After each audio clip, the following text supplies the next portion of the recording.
ఎందరో మహానుభావులు. నమస్కారం. తెలుగు విశ్వవిద్యాలయం తెలుగు జాతికి సమర్పిస్తున్న వెలుగుల తోరణం ఈ చిత్రమాలిక. తెలుగు భాష, సాహిత్యం, కళలు, రాజకీయం, సామాజిక రంగం, వీటికి సంబంధించినటువంటి ఈ రంగాలలో కృషి చేసినటువంటి మహనీయులు కొంతమంది ఉన్నారు. వారి జీవితంలోని ప్రధాన సంఘటనలు వారే స్వయంగా వివరిస్తూ ఉంటే అందులోని అంశాలను చిత్రీకరించడం ఈ కార్యక్రమం యొక్క ఉద్దేశం. ఆచార్య సి నారాయణ రెడ్డి గారు తెలుగు విశ్వవిద్యాలయంలో 1991లో తెలుగు వెలుగులు అనే పేరిట ఈ శీర్షికను ప్రారంభించారు. నారాయణ రెడ్డి గారు నిర్మించిన ఆ లఘు చిత్రాలలో వారి మీదే లఘు చిత్రం లేకపోవడం మేము గమనించి నారాయణ రెడ్డి గారితో ఈనాడు ఒక లఘు చిత్రాన్ని నిర్మించడం జరిగింది.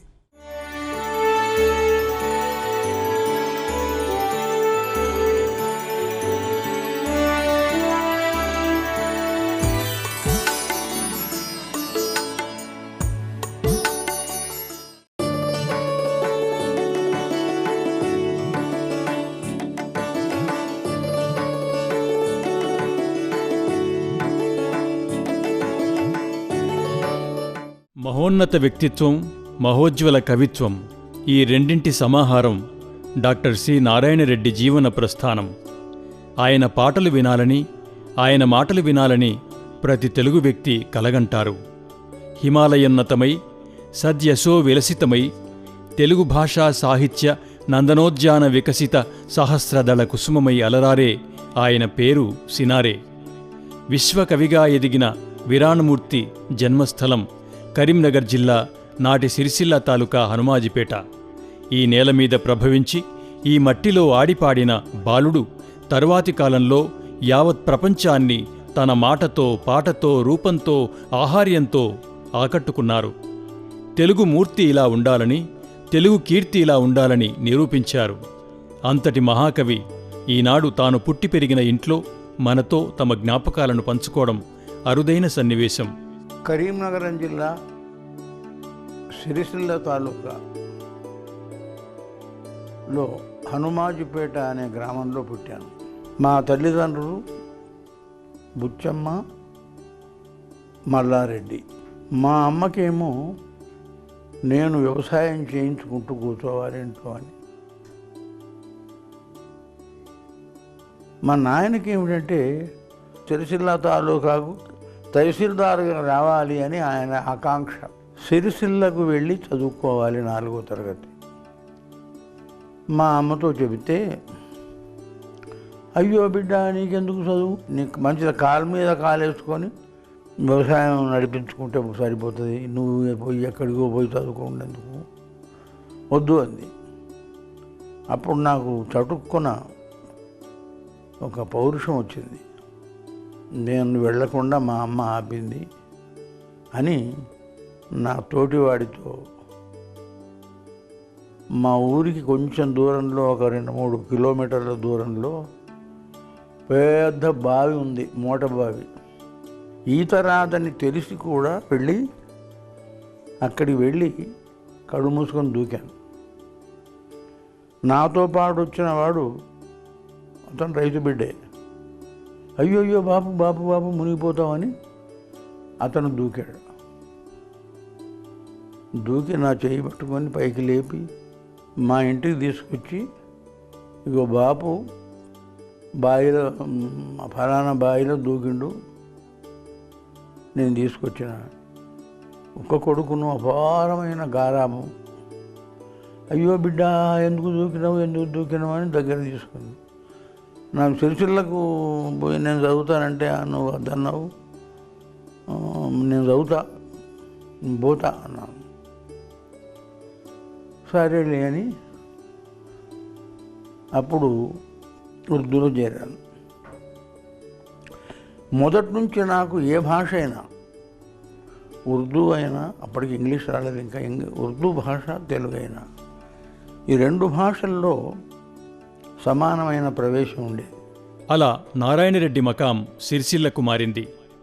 పెద్ద బజారులోని ఆంజనేయస్వామి దేవాలయం పక్కనే ఉన్న జంగం వాళ్ళింట్లో ఒక గదిని అద్దెకు తీసుకొని దగ్గరలోనే ఉన్న మాధ్యమిక పాఠశాలలో చేరారు. జంగమ నాగవ్వ వండి పెట్టేది. అప్పట్లో హోటళ్లు లేవు కాబట్టి ఈ ఏర్పాటు జరిగింది. బడిలో చదువు, సాయంకాలాలు మానేరువాగులో మిత్రులతో కలిసి జలకాలాటలు, సెలవులు వస్తే హనుమాజిపేట పైనం ఇలా సాగిపోయింది. 1947 ప్రాంతంలో ఈ నిజాం వ్యతిరేక పోరాటం సాగింది. అప్పుడు విద్యార్థులం వీధుల్లో ఊరేగింపు. మా వాళ్ళల్లో, మా విద్యార్థుల్లో కొంచెం ఒక నాయకుడు లాంటి విద్యార్థి ఉండేవాడు. అతను ముందెళ్తుంటే మేము వెళుతుండేవాడు. ఏవో పాటలు పాడుతూ వెళుతుండేవాడు. సైనికులం మేము సైనికులం, జాతీయ భారత సైనికులం, స్వచ్ఛంద భారత సేవకులం. బహుశా ఇంటర్మీడియట్లోనే ఉన్నప్పుడు రెడ్డి హాస్టల్లో కవి సమ్మేళనం జరిగింది. అందులో నాకంటే పెద్ద కవులు, సీనియర్ కవులు దాశరథి ఉన్నాడు. అక్కడ దాశరథి పరిచయం అక్కడే ఆ వేదిక పైన. నేనేవో పద్యాలు వినిపించాను. వినిపించిన తర్వాత వేదిక నుంచి దిగిపోయేటప్పుడు దగ్గరికి వచ్చి, నాన్న పద్యాలు బాగా రాసావు నాన్న, రాయి, ఇంకా బాగా రాయి, బాగా గొప్పగా పైకి వస్తావు నువ్వు, రాయి అన్నాడు. అక్కడి నుంచి ఇద్దరం కౌరించు. అక్కడి నుంచి దాశరథిని అగ్రజుడుగా భావించాను నేను. తర్వాత రాశాను నేను, అతడు దాశరథి నాకు అగ్రజుండగు తాను, జన్మ జన్మలకెప్పుడు సౌమిత్రినే నేను.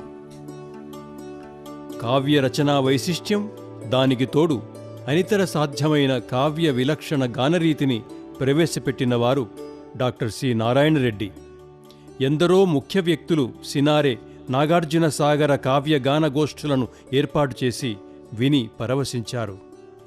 బెజవాడ గోపాలరెడ్డి గారు అప్పటికీ పదవుల్లో ఉన్నారు. వారి సమక్షంలో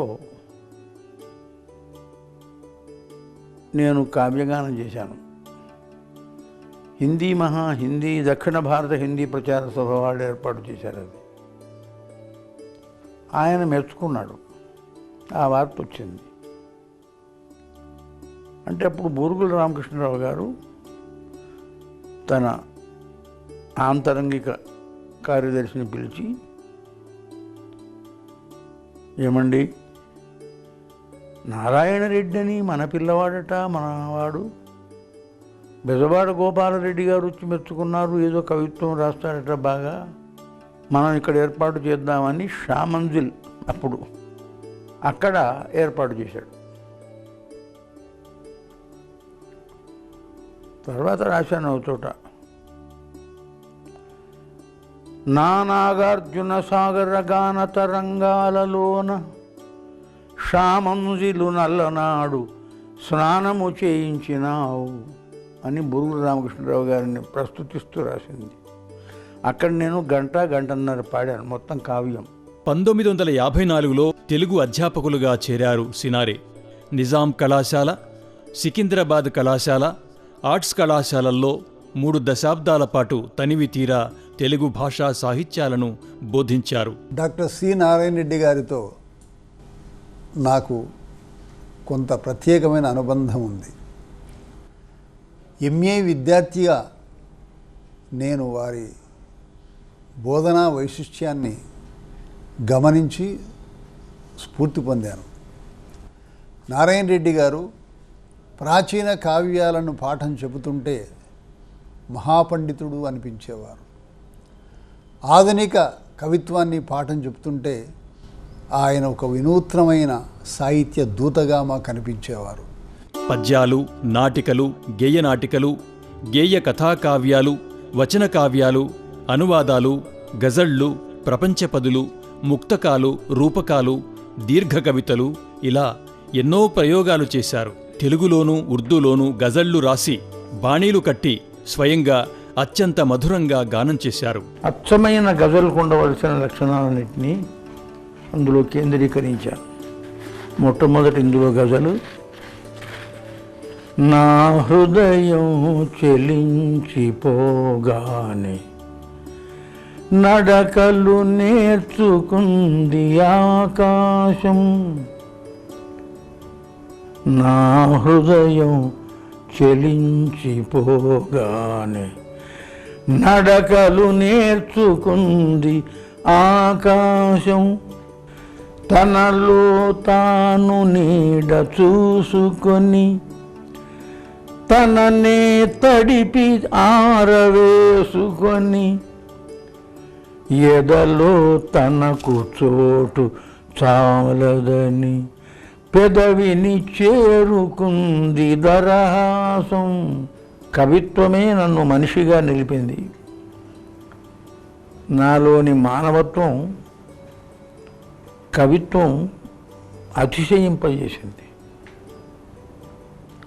మొదటి రోజుల్లో కొన్ని ప్రణయకృతులు రచన, తర్వాత వచ్చేసరికి మానవీయ సంబంధం, విశ్వంభర, భూమిక మొదలైనవి. సినారే అనే పొడి అక్షరాల వెనకాల తెలుగు జాతి తడిసిపోయేంత తడి ఉంది. రసప్లావితమైన ఒక హృదయం ఉంది. అద్భుతమైన ఒక కవి ఉన్నాడు. ఒకవైపు అపూర్వమైన రీతిలో నాగార్జున సాగరం, విశ్వనాథ నాయుడు, కర్పూర వసంతరాయలు వంటి గేయ కథా కావ్యాలను సృష్టించి ఆధునిక తెలుగు కవిత్వ సీమలో చెరగని సంతకం చేశారు.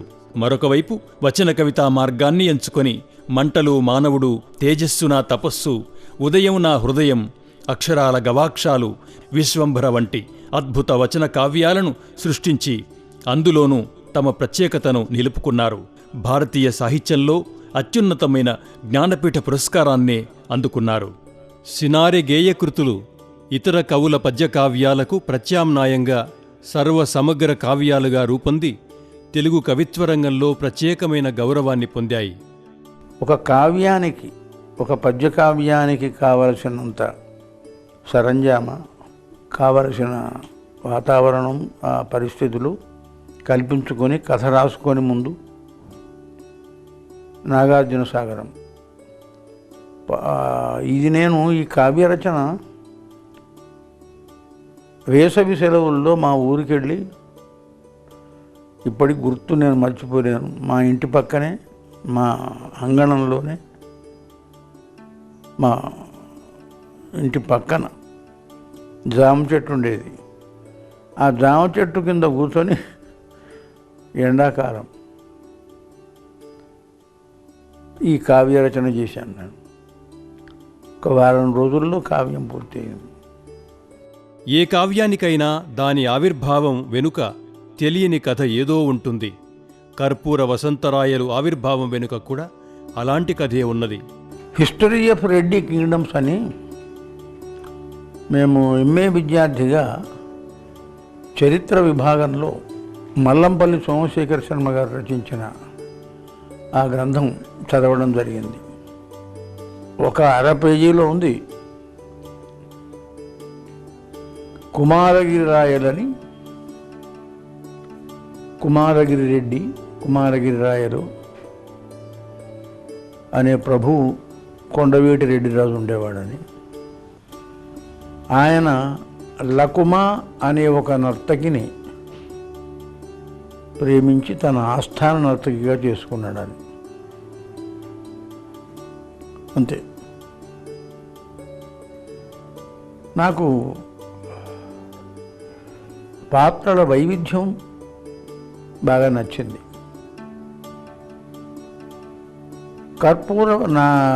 కర్పూర వసంతరాయన్ అనే బిరుదం అతనికి ఉండేది ఆ ప్రభువుకి. అంటే వసంతం అంటే కామని పుణ్యం అంటాం మనం.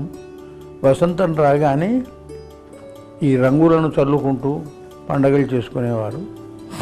కర్పూరం, కస్తూరి, జవాజి మొదలైనవి. ముందు ఆ ప్రభువును వర్ణించాను ఈ కావ్యంలో. వారిద్దరి ప్రణయగాథ,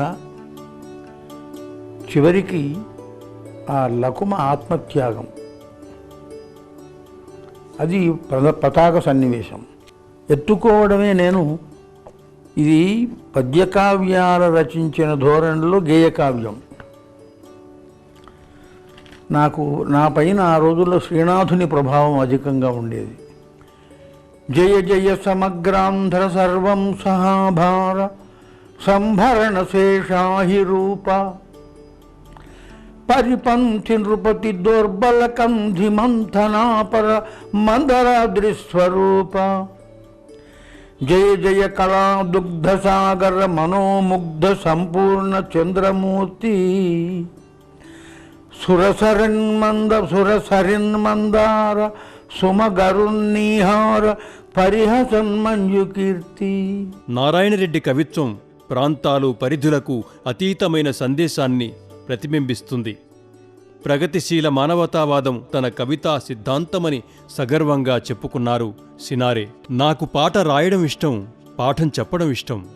పాటలు రాస్తూ పాఠాలు చెబుతూ తెలుగు శ్రోతల హృదయాల్లో, తెలుగు విద్యార్థుల మనసుల్లో చెరగని ముద్ర వేశారు సినారె.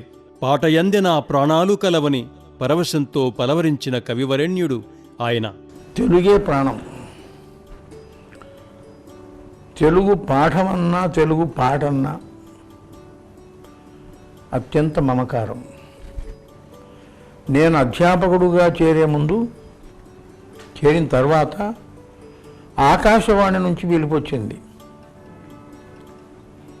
మీరు ప్రోగ్రామ్ ఎగ్జిక్యూటివ్,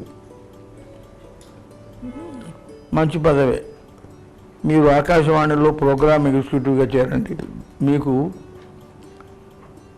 500 to 1000 అండ్ ఆర్డ్ ఎంత ఉంది, బేసిక్ ఎంత ఉంటుంది. అప్పుడు నేను లెక్చరర్గా ఉన్నాను, 250 to 550 మాకు వచ్చేది అని రాజగోపాల్ అనుకుంటారు, రాజగోపాల్ ఐఏఎస్ వారు నాకు సూచన చేశారు.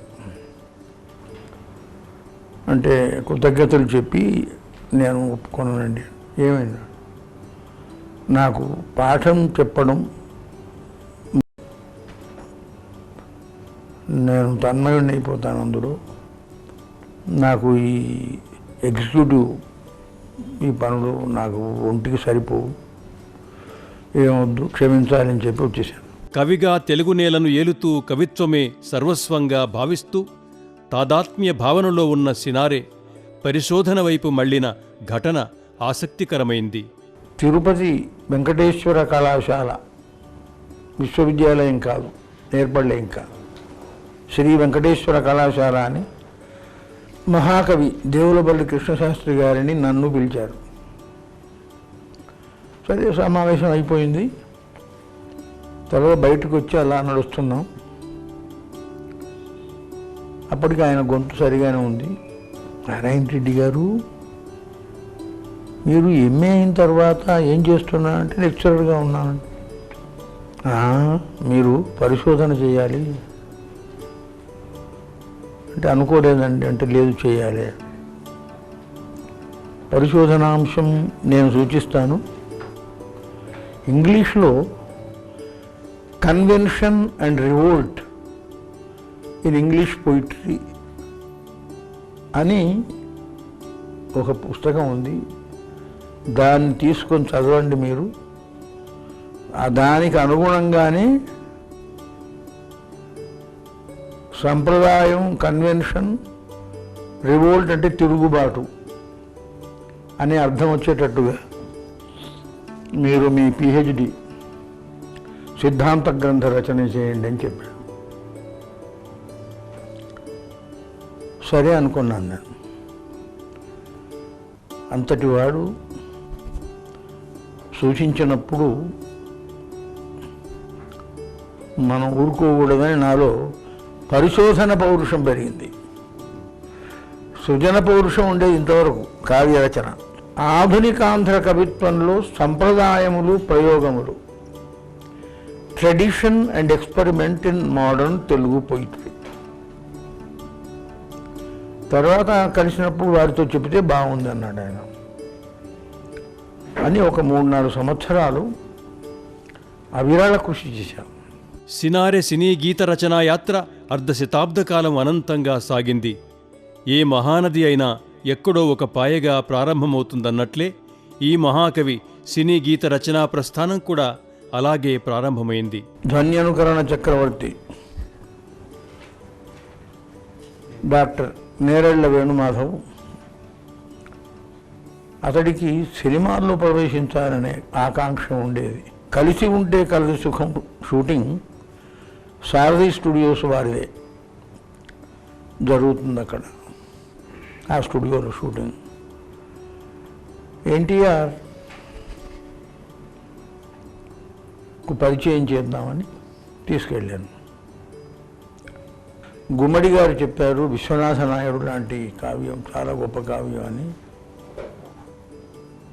మరి మీరు అంటే అప్పుడు ముందు వేణుమాధవ్ పరిచయం చేశాను. వీరికి అవకాశం అంటే మంచి చూద్దాం, ముందు మీ గురించి చెప్పండి. మీరు పాటలు ఏమైనా రాశారా? చాలా గీతాలు రాశానండి. ఒకటి వినిపించానంటే అంటే అప్పుడు నేను అంతకుముందే రామప్ప అనే సంగీత రూపకం, మబ్బులో ఏముంది నా మనసులో ఏముంది, మబ్బులో కన్నీరు నా మనసులో నీ మనసులో పన్నీరు. ఓహో బాగుంది. ఇంకేదో అడిగాడు ఆయన, కొంచెం పై స్థాయిలో ఏదైనా వినిపిస్తారా అని. బహుశా అందులో అనుకుంటా, రాళ్ళ లోపల పూలు పూచిన రామ మందిర లీల ఆరామ సుందర హేల. ఓ చాలా బాగుంది, బ్రహ్మాండం. మరి మీరు సినిమా పాటలు రాయాలని ఆసక్తి లేదా? ఎవరు మిమ్మల్ని ఆహ్వానించలేదా?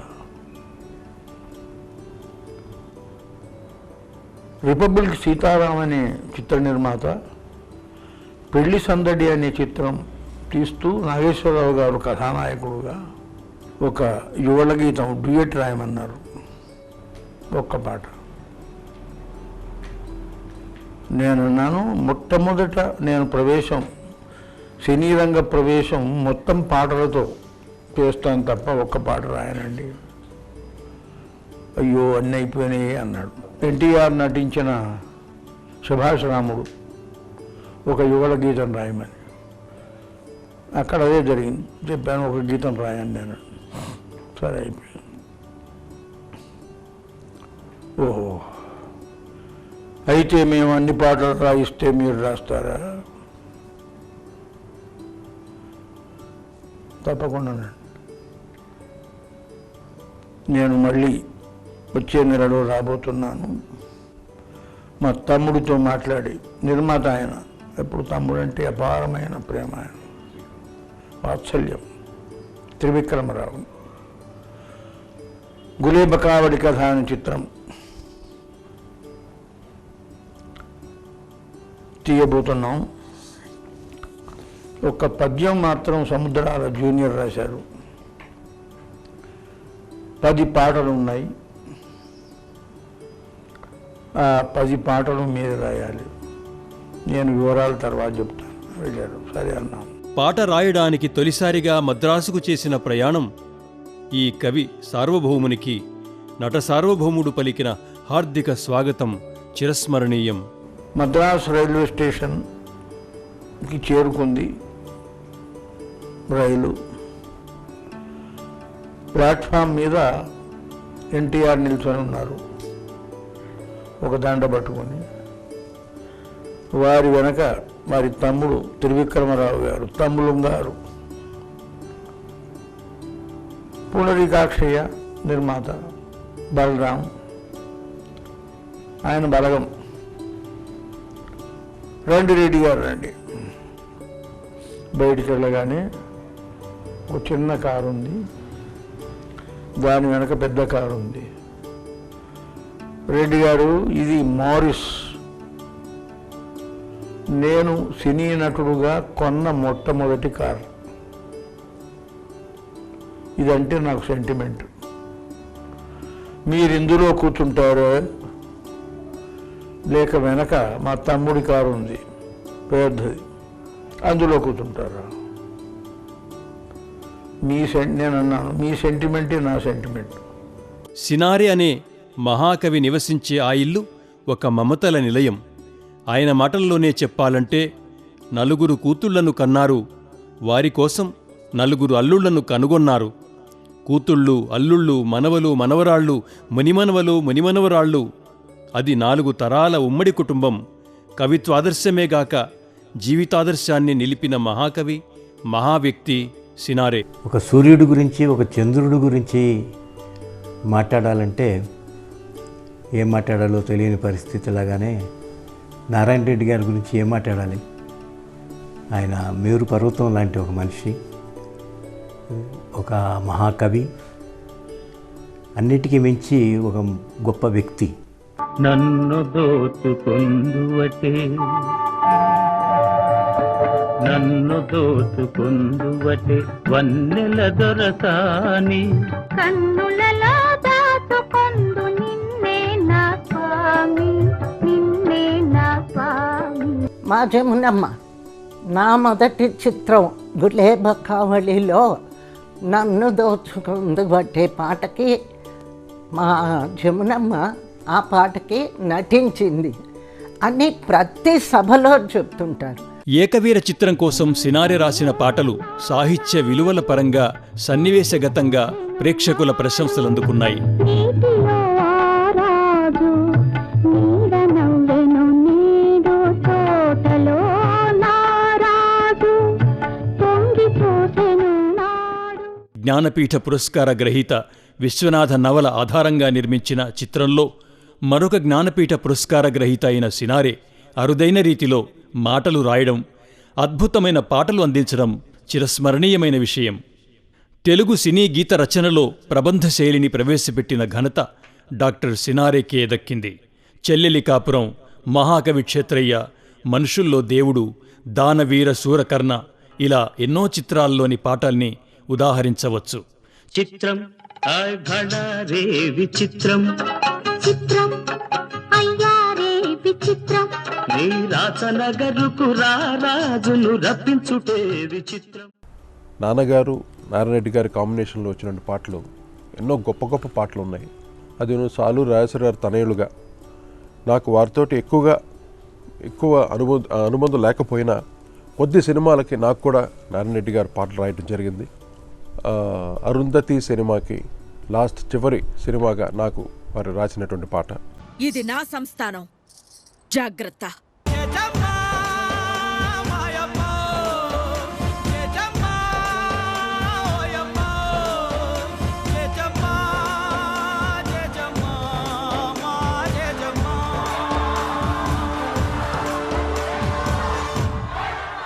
చెల్లెలి కాపురంలో చరణ కింకిణులు ఘల్లు ఘల్లుమన, చరణ కింకిణులు ఘల్లు ఘల్లు మన, కర కంకణములు గలగలలాడగా, అడుగులందు కలహంసలాడగా, నడుములు తరంగమ్ములూగగా, వినీల గజభర విలాస బంధుర తనూలతిక చంచలించిపోగా, ఆడవే మయూరి నటన మాడవే మయూరి. కావ్యస్థాయిని వాళ్ళు సినిమాల్లోకి రావడానికి ముందర వాళ్ళు పుణికిపుచ్చుకున్నటువంటి ఒక ధర్మాన్ని, ఒక కర్తవ్యాన్ని ఎంత అందంగా, ఎంత భక్తితో పోషించారో, అలాగే సినిమా పాట రాస్తున్నప్పుడు కూడా ఆ వృత్తిని అంత భక్తితో పోషించారు. మహాకవి క్షేత్రయ్యలో మేలుకో కవిరాజ మేలుకోవయ్యా,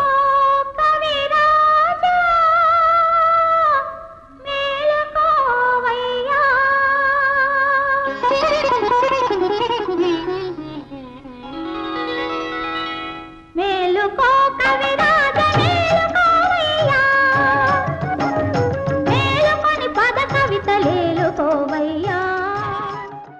దానవీర శూరకర్ణలో జయీభవ విజయీభవ వంటి పాటలు సినారే ప్రౌఢతర సమాస ఘటితమైన పదప్రయోగానికి నిదర్శనాలుగా నిలిచాయి.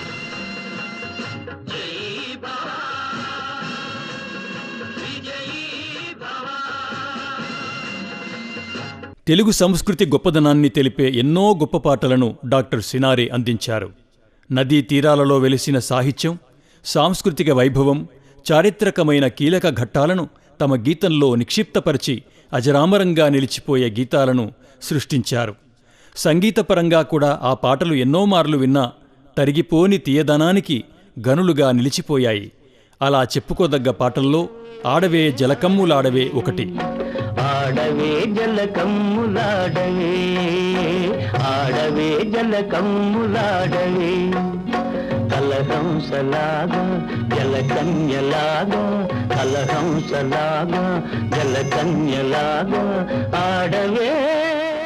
తాత్వికత నిండిన పాటలు అంటే మానవ జీవనంలోని ఆనంద విషాదాలు, రక్తి భక్తి రసాలు కలిగిన అద్భుతమైన గీతాలు సినారే కలం నుంచి జాలువారాయి. మానవ జీవితం ఎంత అశాశ్వతమైనదో అనితర సాధ్యమైన రీతిలో తెలిపే పాట ఉంది. జీవితాన్ని మధించి అందులో అమృతంతో పాటుగా సంక్రమించే హాలాహలం వంటి కఠోరమైన వాస్తవికతను చెప్పిన యోగిలా కనిపిస్తారు డాక్టర్ సినారే. దూవుకున్న నీలి ముంగురులే దూది పింజలైపోవునులే, నవ్వుతున్న కంటి వెలుగులే దివ్యల పోలిక ఆరునులే, వన్నెలొలుకు ఆ చిగురు పెదవులే వాడి వక్కలైపోవునులే, పాలు పొంగు ఆ కలశాలే తోలు తిత్తులైపోవునులే, నడుము వంగగా నీ ఒడలు కుంగగా, నడుము వంగగా ఒడలు కుంగగా, నడువలేని నీ బడుగు జీవితము వడవడవనకునులే, ఆశలు రేపే సుందర దేహము అస్థి పంజరం మౌనులే. తాత మనవడు చిత్రంలో అనుబంధం ఆత్మీయత అంతా ఒక బూటకం అనే పాట ఎంతో ప్రసిద్ధమైంది. మానవ జీవన బంధాల వెనుక దాగి ఉన్న వాస్తవాలను ఈ పాటలో నిక్షిప్తం చేసి గుండెల్ని బరువెక్కించారు సినారే. జీవితం అంటే ఆత్మతృప్తికై మనుషులు ఆడుకునే నాటకం అని చెప్తారు. ఒక బూటకం ఆత్మతృప్తికై మనుషులు ఆడుకునే నాటకం, ఇంత నాటకం. డాక్టర్ సి నారాయణ రెడ్డి గారు, ఆయనకి నాకు సంబంధించిన అనుబంధం గురించి చెప్పాలంటే, ఆయన్ని ఒక రచయితగా, ఒక కవిగా, ఒక ప్రొఫెసర్గా, ఒక మంచి మిత్రుడుగా అన్ని కోణాల నుంచి నేను చూసినవాడిని. ముఖ్యంగా ఎవరైనా పాట రాయాలి అంటే టైం తీసుకుంటారు. నెల రోజులు తీసుకున్న రచయితలను చూశాను, 2 నెలలైనా పాట రాయలేకపోయిన రచయితలను చూశాను, 15 రోజుల్లో పాటలు ఇచ్చిన రచయితలను చూశాను, 5 నిమిషాల్లో పాటలు ఇచ్చిన రచయితలను చూశాను. కానీ మనకి ఎప్పుడు అవసరమో అప్పుడు పాట తయారు చేసి ఏం కోరుకుంటున్నామో అది ఇచ్చే ఒకే ఒక్క రచయిత నారాయణ రెడ్డి గారు. తనకంటే పూర్వులైన తెలుగు సాహిత్య సృష్టికారుల సమగ్ర స్ఫూర్తిని సినారేగా పోతపోసినట్లుంటుంది. అందుకే ఈ యుగం సినారే యుగం, ఈ జగం సినారే విభవం.